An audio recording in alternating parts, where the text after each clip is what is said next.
So, may GC din po ba sa digital scientist? Yes, separate po ang GC na Sir Noah ng digital scientist. Na-add na ba kita doon? Parang na-add na kita doon, Sir Noah. Kung hindi pa kita na-add, please reach out. Teka lang, double check ko lang kung nandoon ka na sa digital scientist. Alam ko na-add na kita eh. Noah. Oh, nandito ka na, Sir Noah. Digital Scientist course. Pwede ka na mag-leave doon sa Junior Strategist. Okay? Sir Allen, Coach, halimbawa, nag-run ako ng FB ads. Siyempre, hindi naman kaagad bibili yung mga prospects kaagad. Maaring interest pero baka wala pang pera at that time. May way ba para ma-follow up sila? Of course. Kaya nga po tayo nag-lead generation campaign. The reason why we are collecting information like emails and mobile number, ang main purpose po nun is i-follow up mo sila. Kasi nga, kinuha mo yung contact info, yun yung pinaka-importante kasi. No, pag lalo ko nasa real estate agent ka, financial advisor ka, nasa sales ka, any sales tawag dito, industry na kailangan mo i-follow up yung client na katulad dun sa binibenta mo. Lalo kung high ticket product yan, yung hindi ba tipong tigda 2,000 lang, 5,000 lang. Yung tipong hundreds of thousands ang presyo niyan. Siyempre hindi yan basta-basta bibili sa'yo. Kailangan minsan katulad ko, nagaling ako sa car industry. Okay? Sa isang kilalang brand ng sasakyan.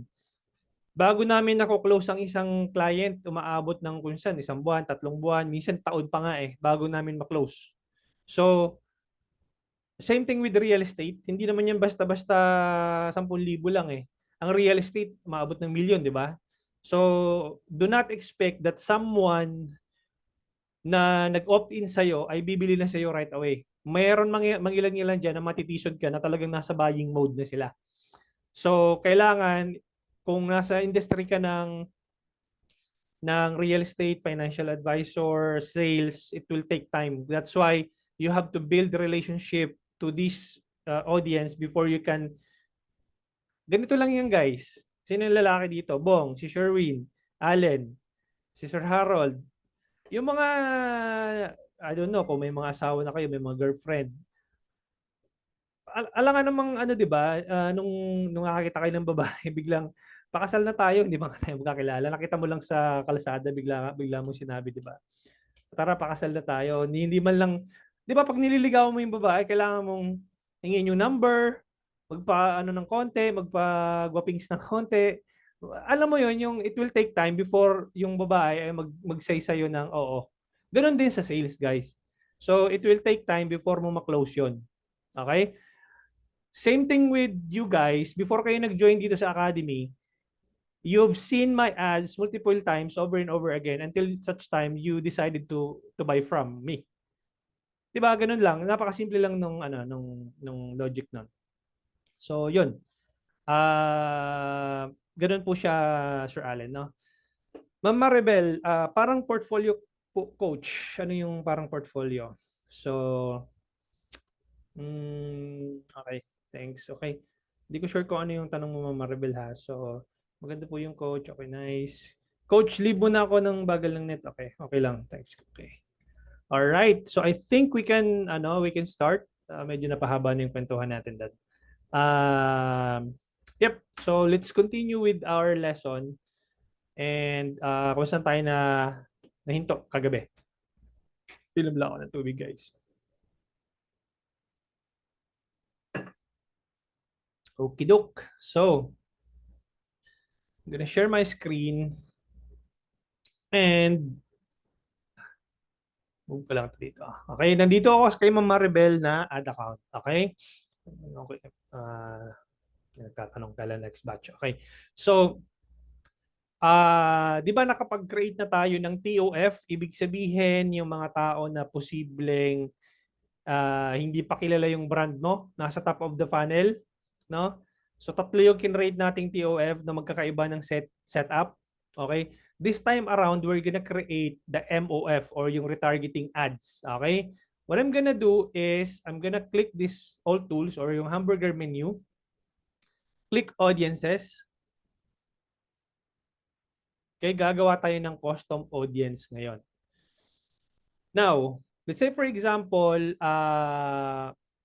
this one, we're gonna create a custom audience based on the Facebook page engagers. So click mo yung Facebook page, click next, and then Happy Cherry Food Hub, everyone who engage with your page. You can select this drop down and you can select specific actions. Let's say who click any call to action, who engage with any post or ad, anyone who visited your page, who currently like or follow your page, who sent a message in your page, who saved any post. But for me, para mas madali ang buhay ko, ang ginagawa ko lang dito, everyone who engaged with your page. And then yung retention, pwedeng 7 days, pwedeng 15 days, pwedeng 30 days. Ako ang ginagawa ko, 365. Okay? Automatic na yun. Hindi ko na pinapahirapan yung sarili ko. The more simplified yung campaign mo, the more na mas magaan ang buhay mo. Okay? So ang gagawin ko ngayon dyan, in-name ko na siya, Happy Cherry everyone who engage FB 365. Ibig sabihin, the whole year, yung nag-engage dun sa page ko ng buong taon, ay kahit na bago lang yung page ko, iti 365 ko, ibig sabihin, from the beginning na na-create ko yung page, hanggang sa ngayon na nararan ko yung ads, ay makakapture nito. Anyone who engage with the page. So, ang gagawin ko ngayon dyan, create audience, or you can put a description, which is, yun nandun na, everyone who engage. Ano? Kahit ako hindi ko na nilalagay ng description kasi yung audience name ko states describe what it is. Okay? So nililive blank ko na lang ko kasi optional naman to eh. Ang gagawin ko ngayon, create audience. Okidok, and then that's it. You will have the everyone who engage FB. Now if dito sa ano natin kasi wala pa tayong IG, you can do the same, custom audience. Tapos, create audience, custom audience, and you select Instagram account kung may IG ka na. Since yung ano natin, wala pang IG, yung page na yon, wala tayong magagawa. So, hindi natin magagawa yung custom audience based doon sa IG engagers. So, Facebook page lang. Now, meron pang isa dito which is custom audience website. Kaya lang hindi natin to mapupush through kasi nga wala pa naman tayong website. The same thing kung paano ginawa yung Facebook page engagers, ganito rin yung mangyayari noon. Kaya lang, wala pa tayong pixel nga, wala pa tayong website. If you want to learn more about this pixel tracking lesson, you need to upgrade doon sa digital scientist na course. Okay? So, I'll leave this for now, but the idea is the same or the similar. Okay? Now, what I'm gonna do is I'm gonna just duplicate this one para hindi na ako bumalik dyan mamaya. So, duplicate. And then, balik ako dito sa all tools and click Ads Manager. Okay, mapapansin nyo guys, no, populating siya. Ibig sabihin nun, ginagather pa ni Facebook yung data. Tapos pagka, actually, pwede mo na siyang gamitin and magpapopulate yun over time. Kapag na-reach niya na yung lahat ng data, makagiging active na yan o kulay green. Okay, so hayaan nyo lang, pwede nyo nang gamitin yan. Now, what I'm gonna do is I'm gonna create a new campaign. Okay? Then, let's say for example, para hindi na ako mag-set up pa ng ads na bago, what I'm gonna do is I'm gonna duplicate this one. Duplicate. Okay? Duplicate with current settings. Continue. Okay, duplicate. Okay, and then i-change ko to ng MOF. Okay, and then tanggalin ko to. CTM, leads campaign, CTM, retargeting. Pwede kong lagyan ng retargeting. Okay, or REM. Minsan ang nilalagay ko dyan, REM eh. Remarketing. REM ang nilalagay ko dyan. Okay, depende sa iyo kung anong trip mong naming convention. So, ang gagawin ko, close ko muna to. Tapos, review and publish na, diba? Mapapansin nyo, number 3. Ibig sabihin nun, kaya siya 3 dahil 1, yung campaign level. 2, yung ad set level. 3, yung ad level. Kaya siya 3 yung nando doon. Okay? Ngayon, ang gagawin ko ngayon, pupunta ako ng ad set level. Di ba sa ad set level kasi, interest targeting ang nandito dito. Ang gagawin ko, i-click ko yung edit. Okay? Babalik ako dito, kukopihin ko itong ginawa kong custom audience. Okay? Custom audience, ito. Copy. Copy. Balik ako dito and then scroll down ako. Lagay ko dito 21 tapos 12 midnight. Actually, kahit na hindi nyo na to schedule pala. Pagka retargeting, kahit hindi nyo na schedule. No? Kasi makaka-capture na ni Facebook yan. Tapos, yung budget ko, ganun pa rin, 100. Okay. Tapos, tatanggalin ko tong audience ko dito. Okay, tatanggalin ko yan. And then, ang ilalagay ko dito sa custom audience is yung naming convention ko ng yung ginawa ko kanina. So, pumunta ako sa custom audience, makikita ko na siya dito. Okay? Everyone who engage FB. Okay? Make sure guys na naka-uncheck to. No? Kasi pag naka-check to, mag-e-expand yung audience mo. Ibig sabihin, lalabas doon sa custom audience mo na ginawa. Okay, maghahanap yun ng ibang audience na similar doon sa audience na kinreate mo. Dapat naka-uncheck to. Okay? Pwedeng naka-check to kapag ka TOF. Pag MOF, dapat uncheck yan. Okay, hindi mo siya i-check kasi mag-e-expand yan yung audience size mo. Now, I would highly suggest na kapag retargeting, dapat broad na siya 18 to 65. Tapos wala ka ng targeting dito. Ibig sabihin, wala ng interest na nakalagay dito. Kasi customize na yung audience na tinatarget mo eh. Now, halimbawa dito guys, anong tawag dito? Pwede ka pa dito mag-create ng custom audience. Asan na yung ano natin? Gawa ko ng custom audience based sa video views. Okay? So what I'm gonna do is, let's say for example, create design, custom size, and then 1080 by 1080, create new design. Happy Cherry vid 1. Yan. Okay, tapos hanap ako dito ng burger. Kasi burger yung binibenta natin, di ba? Sa image. Hindi kasi proto eh. So ito lalagay ko. Lagay ko, tapos hanap pa. Add page ako dito. Tapos lagay ko to dito. Tapos lagyan ko ng text. Buy one, take one.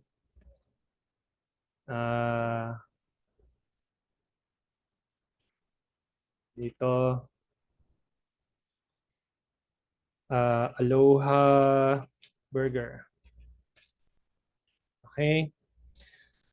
Tapos, ang gagawin ko dyan, gagawa ko ng duplicate ko tong ito. Duplicate ko tong isa pang image.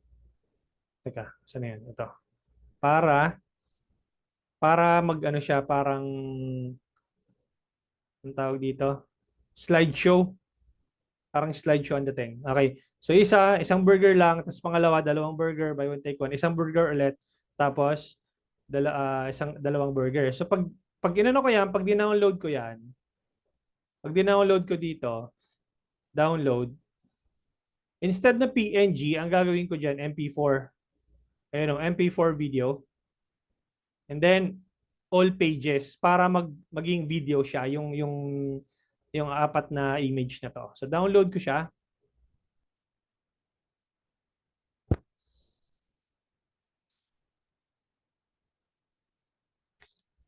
Okay.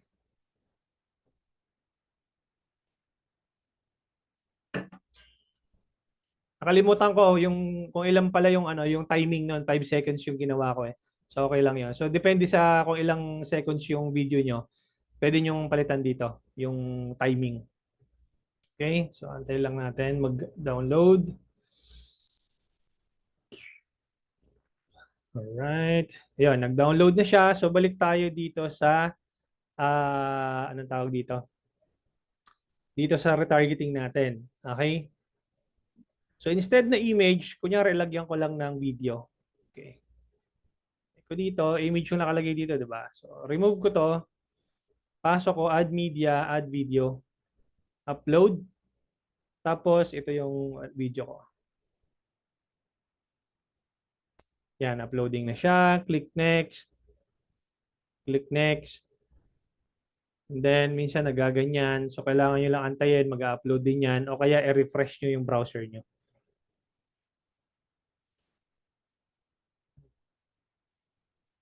Okay. Close ko na muna tong Canva.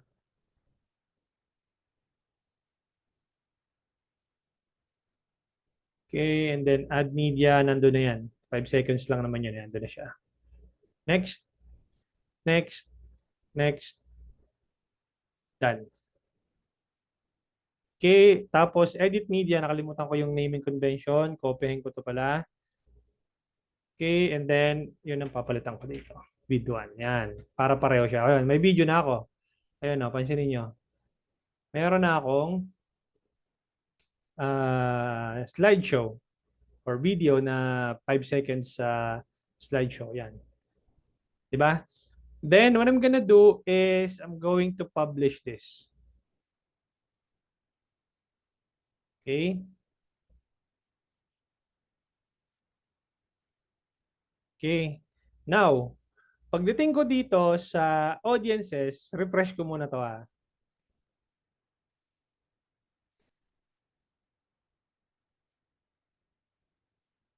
Okay.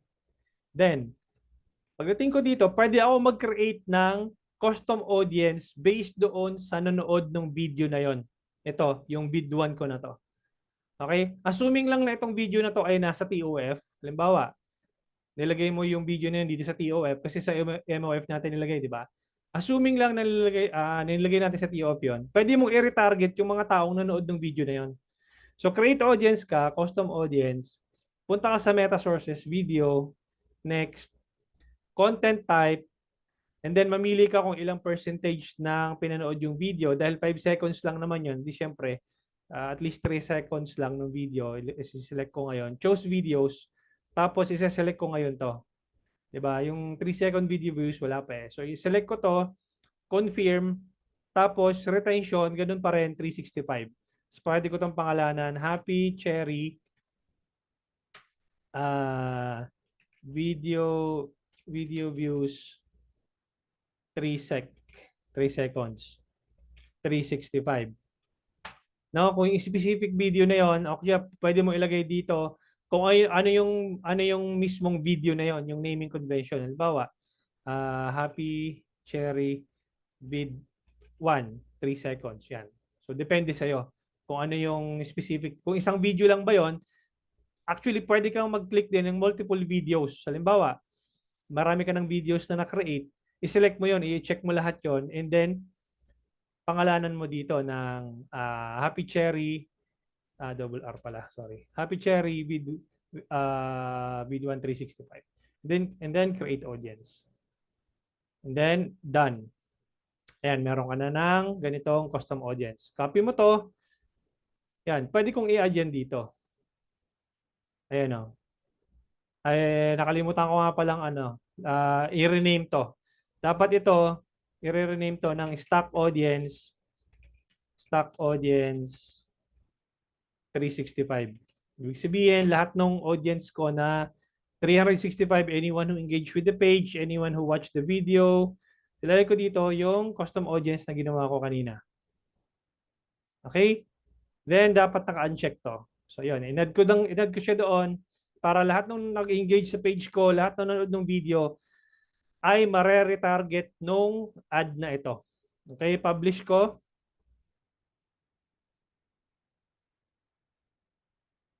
Awesome. So, ganito lang siya kasimple guys ang campaign setup kapag ikaw ay walang website.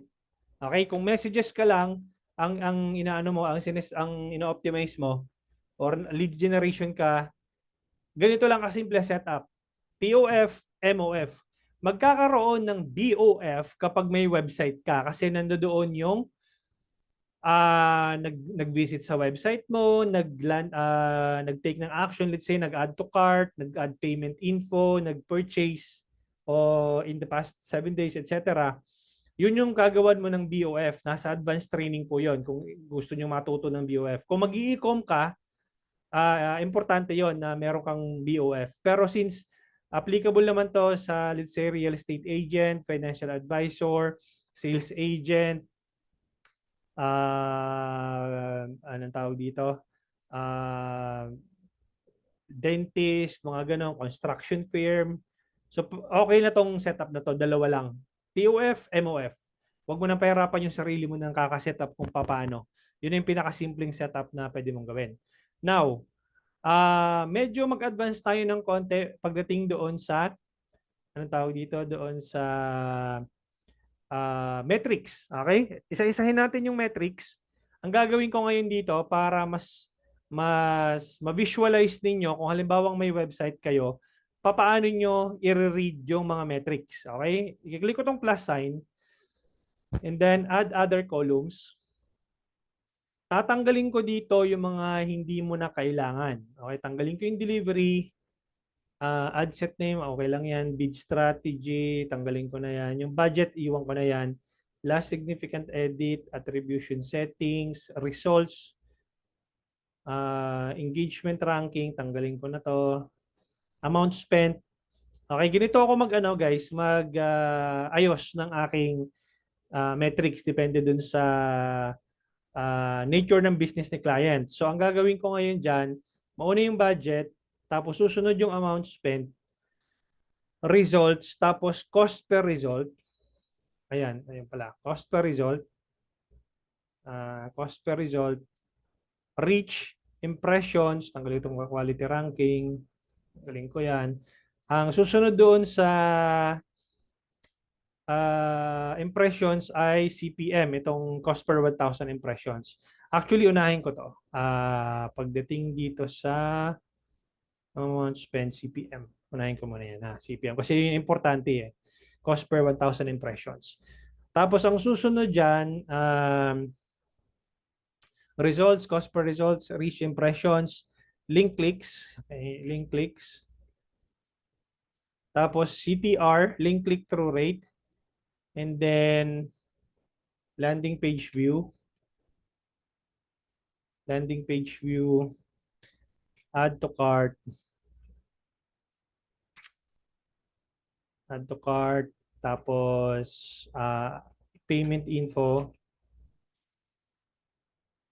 Payment info. Tapos purchase. Tanggalin yan. Check ko muna yan. Tapos ROAS. ROAS. Doon pala sa guys, doon sa purchase. Teka lang doon sa purchase. Pwede mo lagyan ng purchase value eh. Ito. Okay, so, check ko muna yan. Okay, so okay na ba siya? So, budget, amount spent, CPM, results, cost per result, reach, impressions, link clicks, click-through rate, landing page view, add to cart, add payment info, purchase, ROAS, conversion value. Okay, apply. Okay, and ganito siya basahin guys, no? Para mas madali nyong maintindihan kung paano ang ano tawag dito? Pag-analyze ng mga metrics. Okay? Punta ako ngayon sa Facebook profile ko. So, ito yung ginagamit kong profile sa pag-ads. Switch ko lang kasi nasa page ako eh. Okay. Now, hanap tayo ng ads dito sa newsfeed ko. Kaya, halimbawa ganito. Ito, makikita natin, obviously, sponsored ad siya. Okay? Now, paano nire-read ang, anong tawag dito? Paano nire-read ang metrics? Balik ka dito. So, assuming guys na may amount spent tayo ng, may budget tayo ng, kasi yung budget nito nasa loob eh, 100 pesos, di ba? May 100 pesos tayo, balik ako sa campaign level. Tapos, nag-spend ka ng 100 pesos. Ibig sabihin, guys, yung 100 pesos mo, chine-charge ka ni Facebook based sa CPM. Okay? Automatic yun. CPM ang i-charge niya. Okay? Magba-matter lang yung cost per click mo, yung cost per video through place mo, yung cost per ay teka, ayan, may reach nga pala dito. So, unang-unang i-charge niya sa'yo, nagbabase yung Facebook kung paano ka chine-charge is via 1,000 impressions per 1,000 impressions. Okay? So assuming 100 pesos, charge 1,000 impressions, sa 1,000 impressions ba na yon, ilan ang nag-click? Okay? Teka, para hindi kayo malito. Baka malito kayo eh. Teka lang. Move ko lang muna tong move ko muna tong CPM dito para baka malito kayo eh. So, okay. Amount spent 100 pesos. So 100 pesos na yon, charge 1,000 per 1,000 impressions. Now, pag nag-ads ka, nakita mo tong ad na to, first time mong nakita tong ad na to sa newsfeed mo, makaka-capture ni Facebook yon as reach. Okay? Na-reach ka, ibig sabihin na-reach ka nung ad na to. Okay? Papasok yun dito sa column na yon. Ito. Ibig sabihin, one reach, na-reach ka. Ngayon, the moment na nakita mo tong ng pangalawang beses, itong mismong ad na to, papalo yon sa impressions. Ibig sabihin, yung nasa reach na column, share rin yung tao na nakakita sa impressions. Same user yon. Yung ad frequency, tuturo ko yung sa advanced lesson, pero para mas maintindihan nyo lang kung paano siya nag-work. So, una-una again, nakita ko yung ad na to for the very first time, na-reach ako, papalo yun sa reach. Nakita ko ng pangalawang beses, papalo siya sa impressions. Ngayon, anong nangyari ngayon? Nag-click ako. Click, sign up. Boom. So yung behavior ko na yon, magre-register yun dito as link clicks. Okay? Tapos, mare-recognize ni Facebook yung click-through rate. Ibig sabihin nun, kasi hindi naman lahat ng nag-click ay aantayin na mag-load yung page. Okay? Yung iba kasi, nag-click nga doon sa link, pero hindi niya inantay na mag-load yung page. Okay? Maaaring ang link clicks mo madami, pero yung landing page view mo ay mababa. Konti. Okay? Ibig sabihin nun, mataas ang bounce rate mo. Hindi nagdidiretso yung user doon sa landing page mo. Okay?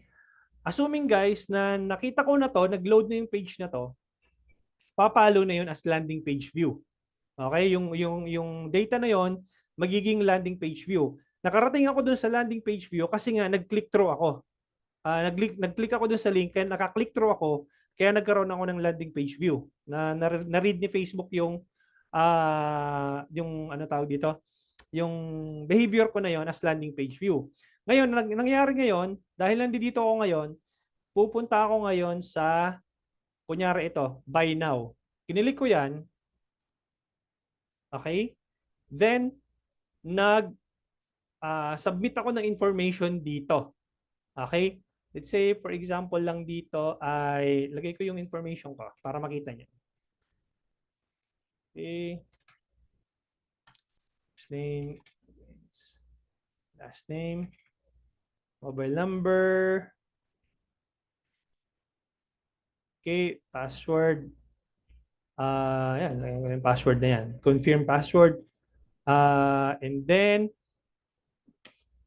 pag kinilik ko to, one more step, mara-record yan ni Facebook as add to cart. No? Add to cart, one more step. Okay? And then, yung process na yon, papalo yun dito, adds to cart. No? Now, itong ads payment info, ads of payment info, kapag nilagay ko na yung credit card information ko dito. Okay? Nilagay ko na yung credit card information ko dito, etc. etc. Pati lahat ng information ko, papalo yon as add payment info. Yung last step is purchase. Okay? Kapag assuming lang na nag-subscribe ako, kinumpleto ko tong billing info na to, papalo yun as purchase. Okay? So yung customer journey na yon, from reach, impressions, link clicks, click-through rate, landing page views, add to cart, add payment info, purchase. Yun na yung customer journey na nangyari by the time na first time nila nakita yung ad mo. Now, mako-convert or mako-compute mo yung ROAS, ibig sabihin ng ROAS, return on ad spend. Okay? Magkano ba yung total ad spend mo, amount spent, versus doon sa naging purchase conversion value mo. Kaya mo mako-compute yung ROAS mo based doon sa conversion value, based doon sa revenue. Let's say, assuming lang na meron kang purchase conversion value na 5,000 pesos. Okay? 5,000 pesos. Tapos, nag-spend ka ng, let's say, 1,500 divided by 1,500. Ang purchase ROAS mo is 3.33. Ito yung lalabas dito. Nakuha? Nagets? May question? May violent reaction? Nasundan yung proseso kung paano nag-work yung ads, yung metrics? I'm willing to accept questions. Sir Dan, Sir Ma'am Bethel, Sir Sherwin? Yes, nasundan, Coach. Yung hindi nakakasunod, hindi nakakahiyang magtanong, guys. Hindi nakakahiyang magtanong. Walang tatawa sa inyo dito. Wala kayo, hindi kayo pagtatawanan dito. Kaya po nandito tayo lahat para matuto. Sinong may question based doon sa naging sequence? Mukhang wala. Okay? Goods. Okay, goods tayo. Teka, mukhang may question. Advisable video duration. Yes po, Sir Dan. Advisable po na kaya mamimili ka rin naman ng kaya ako paborito ko yung video kasi mas madaling maintindihan kasi. Tapos yung image naman, sa image gawa kayo ng medyo kakaibang image, yung hindi pangkaraniwan na image, yung tipong pag nakita nila sa newsfeed, yung kakaiba ba, yung tipong ako meron akong ginawa yung cartoons. Hindi ko alam kung nakita niyo na yung ads ko na yung cartoons. So mga ganun ba? Ite-testingin niyo yung yung variation kung ano yung nagwo-work. Okay? Yung analysis ng matrix ang deciding factor para buhayin o patayin ang ads. Okay. I-discuss ko 'yon by tomorrow sa last day kung paano yung tamang computation ng metrics para malaman mo kung kumikita ka ba or paano kumita sa ads nang hindi ka nasusunog. Paano mo kontrolin yung budget or paano ka expect kung ano yung result na makukuha mo doon sa ads mo.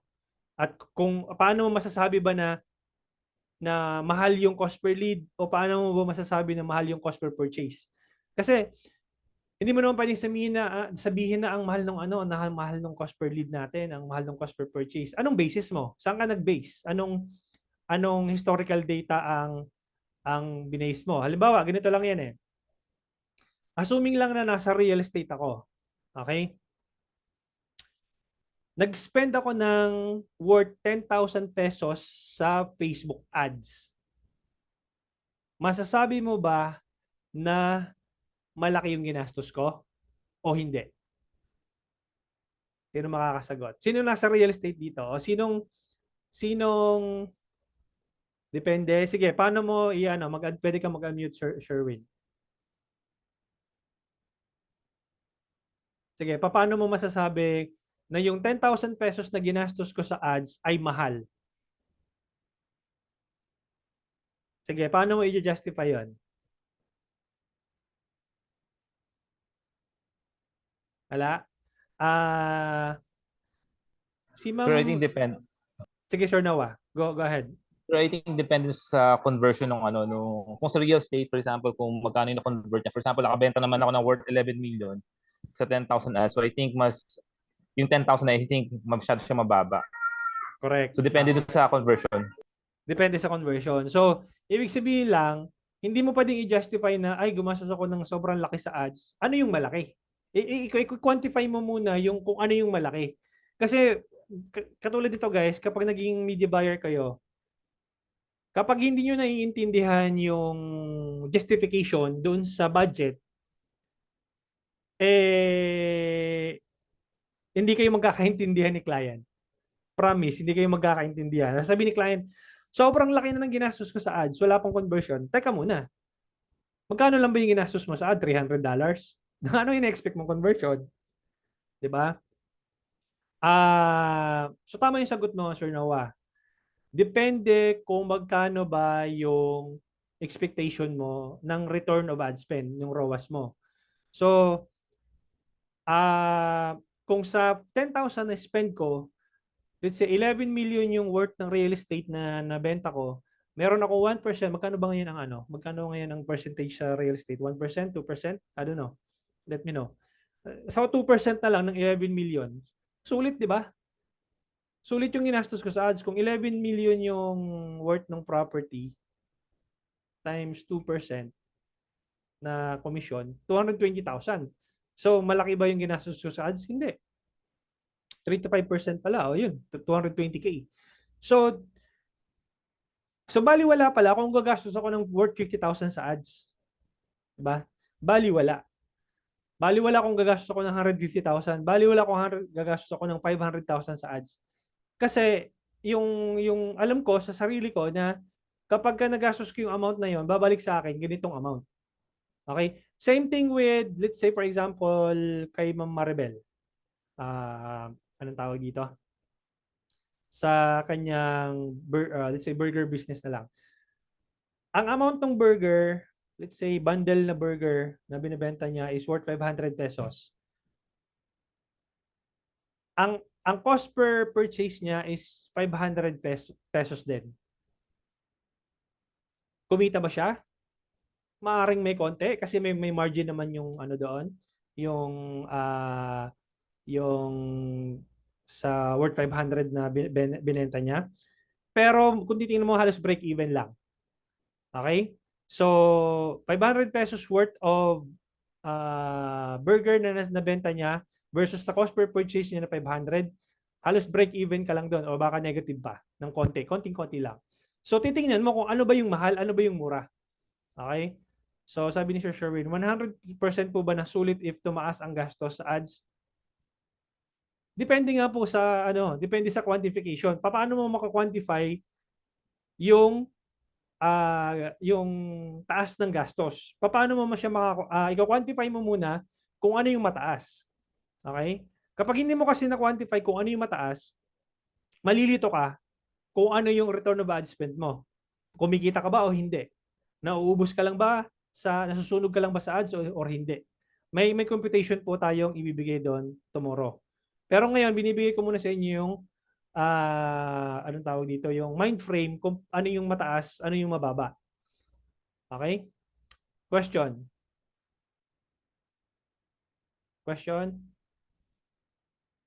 Ads expenses versus sales income.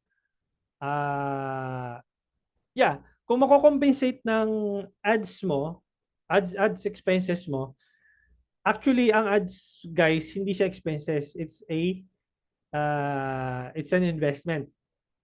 Okay, hindi yung marami kasi tinitingnan nila as expenses. Ang ads po ay investment. Okay? So, hindi siya expenses. Investment po siya. Nag-i-invest ka. Ito yung guys, ang pinaka hindi ko makakalimutan na sinabi ni Russell Brunson. Whoever can afford to spend the most money to acquire new customers wins. Tagalog, kung sino daw yung pinakamaraming pera na kayang mag-spend ng maraming pera to acquire ng bagong customers, sila yung mananalo. Sila yung makakuha ng mas maraming customers. Totoo, di ba? Di ba? Kasi the more na marami kang ma-collect na leads, maraming makollect na purchase sa ads mo, mas marami kang makukuhang customers. And that's why you need to invest doon sa ads. Ito yung nagiging problema nung bagong advertisers kasi sa unang sa unang launch pa lang napo-frustrate na sila kasi anong tawag dito? Mukhang hindi naman nagkakaroon ng resulta. Nag-give up na sila 5,000 worth na ads yung anong tawag dito, na spend nila. Pero in reality, halos binibreak mo pa lang yung cycle o binibreak mo pa lang yung data, nagkakaroon ka pa lang ng data dun sa account mo bago ka makapag-scale ng yung campaign. Okay? So yeah, parang yeah, ino-auction mo yung yung sa auction kasi you are trying to bid against other advertisers para maipakita yung ads mo. Okay? Question? Walang question? Coach Clarence, so sa pag nag-run ng tofu ads, hanggang kailan i-run? Kailan i-stop yung tofu para mag-retarget ka ng mofu ads? Okay. Ang ideal time frame ko is kapag nagte-test ka is at least 1 to 3 days. Okay? O kaya 72 hours. 1 to 3 days, ite-test mo yung ad mo, balik tayo dito. Okay, let's say for example, dito sa tofu. Ito. Let's say for example yan.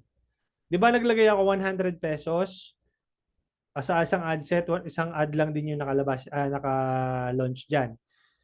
Ngayon, i-run ko to ng between 1 to 3 days. Okay, minsan nga 1 day pa lang pinapatay ko na eh. Paano? Pag nakita ko na ang click-through rate niya ay mababa. Okay, ang ideal click-through rate is at least 1%. Worldwide yon, at least 1% and above. Pag mababa ka sa 1%, tingnan mo kasi baka mamaya yung other metrics tingnan mo kasi pag mababa ang click-through rate mo, malamang sa malamang mataas ang CPM mo or mataas ang cost per click mo. Wala dito yung cost per click pero tingnan mo yung cost per click mo dito. Okay? Cost per click o yung CPC. Cost per click. CPC. Ayan o. Cost per link click. Titingnan mo yan kung magkano yung cost per link click mo. Pag sobrang mahal ng cost per link click mo, kahit minsan 1 day pa lang, pinapatay ko na yung ads. Pero pag maganda yung click-through rate ko, sabihin natin mataas yung CPM ko, pinababayaan ko muna ng at least 2 days to 3 days. Kapag pag first day or second day may nabenta, pababayaan ko lang yon hanggang 3 days. Pagdating ng 3 days, nakabenta pa rin ako, pinababayaan ko yon hanggang 5 days. Up to the maximum of 7 days. Okay? Yun yung tinatawag ko siyang minimum tolerance. Okay? Minimum tolerance, 3 days. Maximum tolerance is between 5 to 7 days. Okay? Pag maganda yung metrics na to, in the next 5 to 7 days, pinababayaan ko siya na mag-optimize lang in the next days. Now, assuming lang na minimum tolerance ko 1 to 3 days, wala pa ring pumapasok na benta, pinapatay ko na siya and then maglo-launch ako ng bagong ad. Duplicate ko tong ad set na to. Okay? Duplicate ko yung ad set and then papalitan ko yung ad. Okay? Add to. Maaring ang papalitan ko dito ay yung anong tawag dito? Yung image. Same ad copy. Okay? Same ad copy. Bagong image. Ibang image na ilalagay ko dito. Same targeting. Okay? Same interest yun. Let's say for example, ito, kunyari lang. Kunyari ito yung image na yan na ginamit natin. Okay, ganyan. Tapos, ilo-launch ko yon for another 3 days. Okay? Ito yung conservative na pagtetest. Kasi, nag-uumpisa ka nga lang eh. Inuumpisan mo pa lang yung i-test yung ads mo. Tapos, 1 to 2 days or 3 days na naman, at tingnan mo yung ano nito, yung behavior nito, kung okay. Pag hindi, ganun pa rin. Hanggang sa makakuha ka ng best performing ad. Okay? Kaya po, slowly but surely, para hindi ka masunog sa ads. Okay? Sorry, hindi ko pa nasagot yung kailan mo i-stop yung kailan ka magre-retarget ng MoFo ads. Pwede mo siyang i-launch simultaneously, Sir Allen. Kapag nag-launch ka ng tofu, pwede ka na agad mag-launch ng MoFo automatically. So dalawa ng sabay yon. Halimbawa ito, tofu 100 pesos, nag-test ka na, sa Mofu pwede mo na rin siyang i-launch. Lagyan mo muna 50 or 60 pesos muna. Mababang mababang amount muna. Then habang lumalaki yung custom habang lumalaki yung engagers mo, habang lumalaki yung custom audience mo, pwede mo nang lakihin yung budget mo sa warm audience. Wag mo munang lalakihin yung budget mo sa warm audience kasi mag-shoot up ang frequency mo diyan, yung ad frequency mo. Okay? So medyo slowly but surely ka lang dun sa budget mo sa MOF. Okay? Sir Sherwin, sana nasagot ko yung tanong mo, Sir Allen, no? Kung may follow-up question ka, just send me a message. Dapat po ba na makilala ka rin muna sa FB ads, sa FB sa isang ads mo, or instant ka ba na magkakaroon ka agad ng magandang results? Need talaga ng advanced course para mas malalim na concept pang FB ads ang matutunan. Hindi mo kailangan magkaroon ng million or thousands ng followers, no, para makilala ka. Kapag yung ad mo ay compelling, relevant, engaging, nakaka-solve ng problema, hindi mo kailangan magkaroon ng 10,000 followers agad. Okay? Kahit tingnan mo pa yung kahit tingnan mo pa yung Facebook page ko, wala akong ganong kalaking followers. Ilan lang followers ko? 443, 533 followers lang ako sa Facebook page ko. Sa yung anong tawag dito? Yung TikTok ko nasa kulang-kulang 4-5 yata yung yung followers ko. But still, hindi importante na marami kang followers or hindi importante na maraming nakakilala sa iyo. Importante may sinosolve kang problema. Ano yung problema na yon at bakit sila mapapaklik sa ads mo? It's for you to give them the solution to their problem. Okay? So, yun lang, ganun lang kasimple ang anong tawag dito, para mag-opt-in sila sa ads mo. Okay? Now, for example, nasa sa e-com kasi sobrang straightforward lang diyan sa e-com. Let's say for example, hindi mo kailangang mag-solve ng problema na sobrang lalim ng problema na i-solve mo. Let's say for example lang may product ka about, let's say skincare sa e-com. Okay, ano ba yung sinosolve nung problema ng skincare products mo? Halimbawa may acne yung tino-target mong audience. Okay, this product heals your acne in 7 days. O di kung ako yung your pimples in 7 days. Kung ako yung user, teka muna, may pimples nga pala ako. Kailangan kong bilhin tong product na to para ma-solve yung problema ko. Katulad ko may mga pimples ako. So pwede kong bilhin yung product na yun kapag na-solve, tingin ko na yun ang makaka-solve ng problema ko. Ganun siya. Kahit na wala kang ganung kalaking followers. Dati kasi, in the early days of Facebook, padamihan ng followers. Actually, binibili pa nga nila yung followers eh. Halimbawa, mag-ads pa sila to get more followers. Pero gone are the days na kailangan mo ng malaking followers para magkaroon ka ng sales. Kahit na wala pang 100 yung followers mo, kahit nasa 10 pa lang yan, pagka relevant yung product na binibenta mo sa kanila, nakaka-solve ng problema, bibili at bibili sila sa'yo. Ganun lang kasimple. Okay? I-relate natin doon sa burger ni Mama Rebel. Sa food hub ni Mama Rebel. Although wala ka namang sinosolve na problema, but you are make your ad as enticing as possible, make your ad as engaging as possible para bumili sa'yo. Kahit na wala kang sinosolve na problema. Kasi paano mo naman sosolve yung problema? Kakain ka lang naman. Diba? Ang pinakasimpleng solution lang dyan is pwede kang mag-vlog, no? Mama Rebel, pag-vlog ka, this is how we create our Aloha Burger from patties to ganyan-ganyan. I-demo mo sa kanila and then kagat ka ng kahit na ikaw ang artista dun sa page mo na pag kinagat mo talaga tumutulo-tulo pa yung mga dito, yung mga juicy part ng burger mo na ang sarap. Tapos yung naman, yung audience naman, o nga pala parang nagugutom ako ngayon. Magpa-deliver kaya ako. Tutikman ko kaya tong burger ni Happy Cherry Food Hub. Ganun lang kasimple na ano, ma-entice mo yung users na bumili sa'yo. And then, pwede ka magpo-promo na let's say, may yung mga unang bumili sa'yo ng burger mo. Okay ba kitang makuhanan ng testimonial kapag in return ng another set of burgers? Siyempre magpapaluwal ka muna doon kasi marketing mo yun eh. Halimbawa, first 10 customers mo na bumili sa'yo.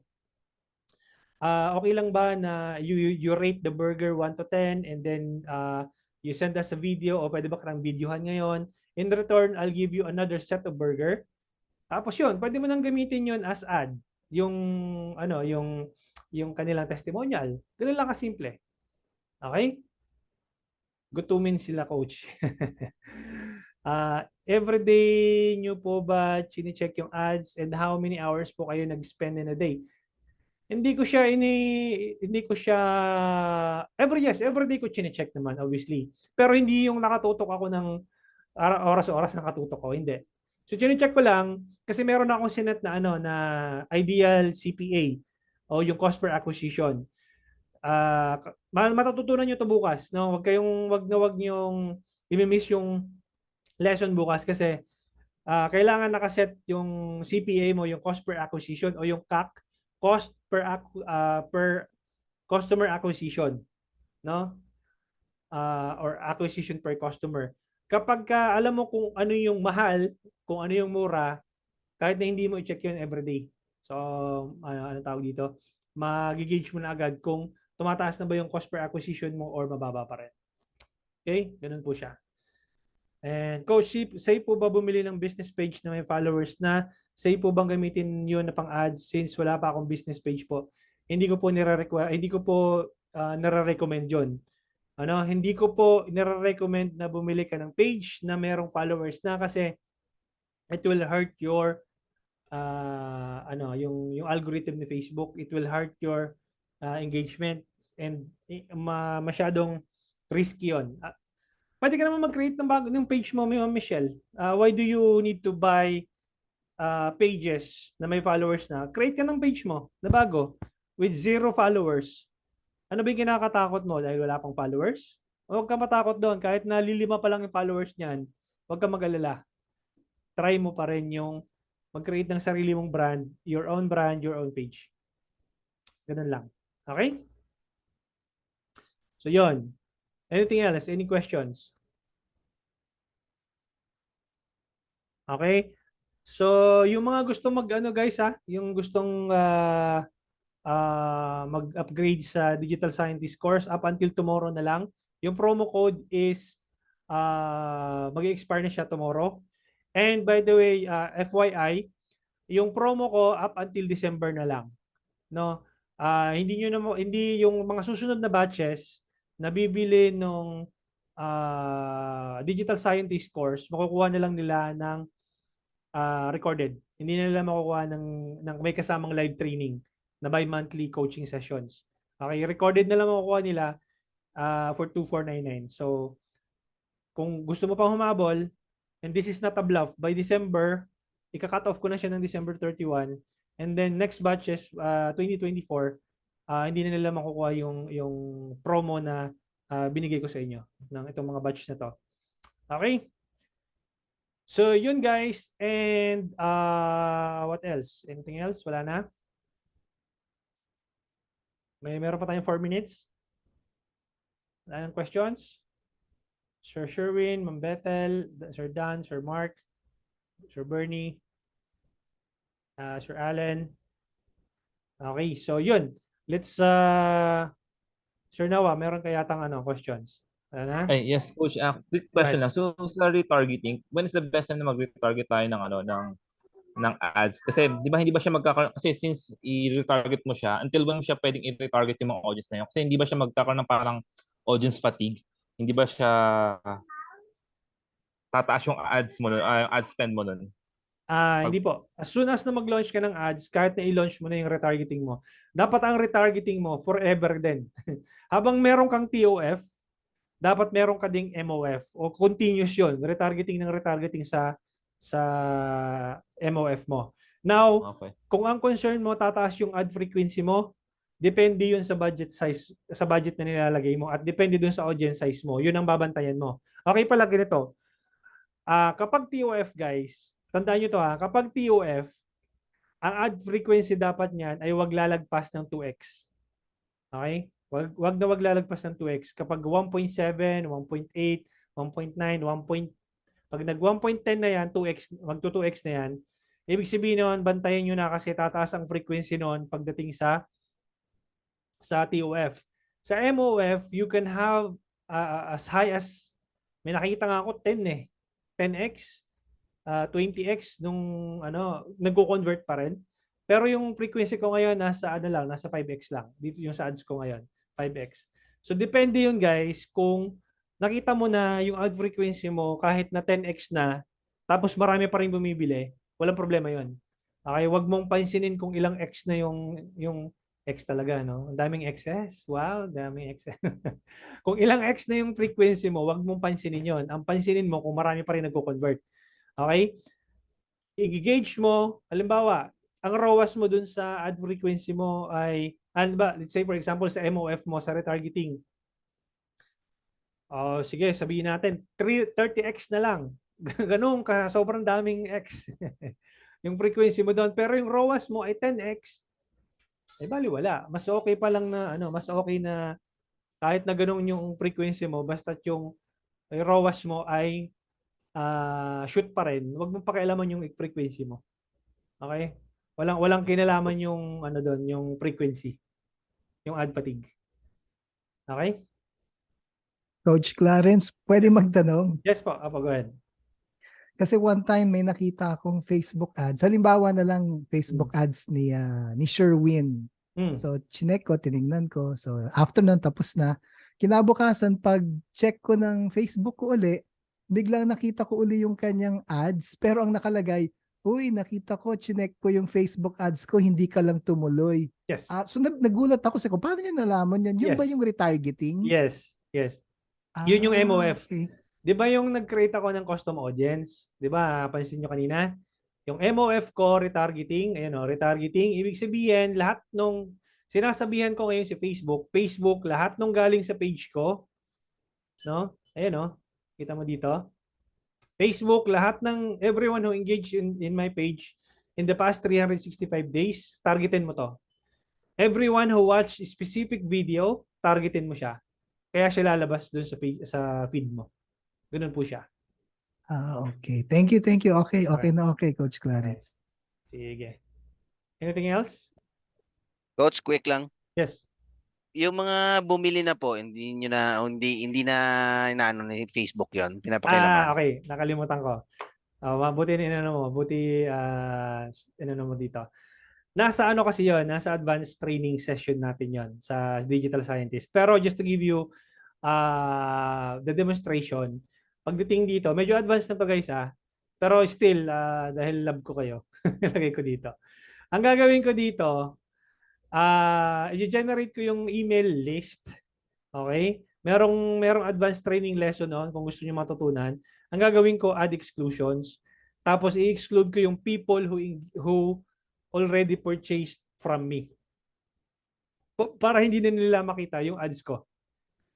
Pero hindi yun 100% guarantee na hindi na nila makikita yung ads mo. Dahil yung anong tawag dito, yung email list, hindi na siya kasing powerful nung mga early days of Facebook. So, meron pa rin chance na makita nila yon some other time, pero mababawasan yung frequency. So, pwede mo siyang exclude dito. Mag-create ka pa rin ng custom audience ng customer list.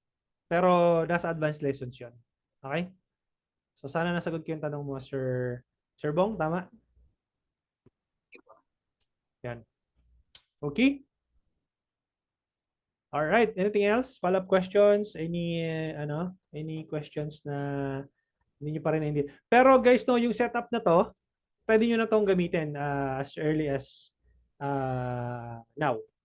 Okay? So, pwede nyo nang kailan lang available ng recording na to maya-maya? Mga give me at least 1 hour or 2.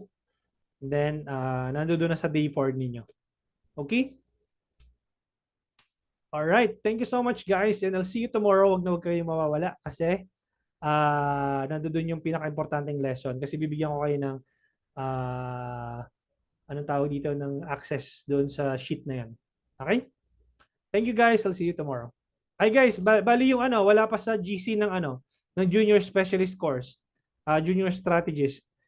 Sino yung mga wala pa sa yung anong tawag dito? Yung sa GC.